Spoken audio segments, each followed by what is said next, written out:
কথাগুলি কইতেও পারি এবং আমি ডেফিনেটলি জানি কারণ ওনার লগে আমার কয়েকবার কথা হয়েছে তো বা আরো লোকজনের সঙ্গে তো আমার কথা হয়, আমি ডেফিনেটলি জানি যে এটা পরিণতি কি হবে।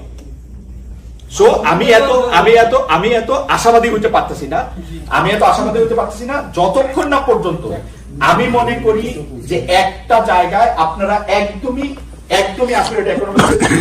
এটা হচ্ছে যে ডিমান্ড থাকলে সাপ্লাই আসবে, সাপ্লাই থাকলে ব্যবসা হবে। আপনাকে যদি এতই মনে হয় যে বাংলাদেশে আপনার একটা ক্যারিয়ার দরকার, আপনারা কয়জন মিলে এটা করে ফেলেন।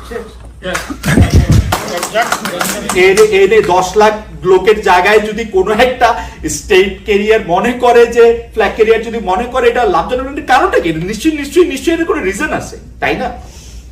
আমি এইটা উনি যখন আমার জিজ্ঞেস করবে যে এটা আচ্ছা তুমি জানো যে এটা বন্ধ করে দিয়েছিল কি লিগে, তো আমি তখন ওই যে মুখস্থ কতগুলি কথা কমু, টিকিট থাকতেও টিকিট বেচে নাই, এই গানের মধ্যে থেকে পয়সা